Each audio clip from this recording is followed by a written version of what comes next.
Engineering স্টুডেন্টদের expectation versus reality part 2, যারা part 1 দেখোনি এই ভিডিওর অ্যাটাচমেন্ট থেকে অবশ্যই পার্ট 1 দেখে আসো। সো নেক্সট যে এক্সপেকটেশনটা তোমাদের সবার থাকে সেটা হচ্ছে ল্যাব ফ্যাসিলিটি।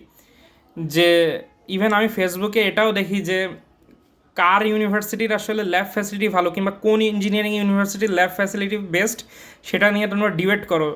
যেন মানে যে ল্যাব ফ্যাসিলিটি ভালো হইলেই সেখানে অনেক অ্যাডভান্স জিনিস তোমরা শিখে ফেলতে পারবা। বাট রিয়েলিটি হলো এই ল্যাব ফ্যাসিলিটিগুলো আসলে ইঞ্জিনিয়ারিং স্টুডেন্টদের জন্য আতঙ্ক। কেন? প্রায় 2.5 থেকে 3 ঘন্টা একটা ল্যাব হয়, এবং পুরোটা তোমাকে দাঁড়ায় দাঁড়ায় করতে হবে। আর ধরো যে স্যার প্রায় আধা ঘন্টা থেকে 1 ঘন্টা লেকচার দিয়ে চলে যাবে, এবং তোমাকে একটা টার্গেট সেট করে দিবে যে এই এই আউটকামটা তোমাকে এই ল্যাবে আনতেই হবে। যদি তুমি ওই আউটকামটা এনে স্যারকে দেখাতে না পারো, তাহলে কিন্তু স্যার তোমার ডেটা শিটে সাইন করবে না। দ্যাট মিন্স তোমার ওই ল্যাবটা রিপিট আরেকবার করা লাগবে।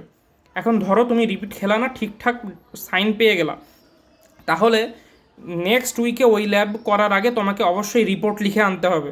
সো যারা আসলে এইচএসসি লাইফে ল্যাবে ফাঁকিবাজি করছো এবং ওই যে প্র্যাকটিক্যাল লেখা লাগতো ওইটা অন্যদের দিয়ে লেখাইতো, সে মানে লেখাইতা, সেটা কিন্তু আর এখানে সুযোগ নাই। তোমাকে রিপোর্ট প্রতি উইকের মধ্যে মানে শেষ করে আনতে হবে, এবং প্রায় 4 থেকে 5টা ল্যাব করা লাগবে। মানে উইকে তোমাকে 4 থেকে 5টা রিপোর্ট লেখা লাগবে, এবং এই রিপোর্টের প্রেশারে তুমি অন্য কোনো কাজ ঠিকঠাক করতে পারবে না। So that's it.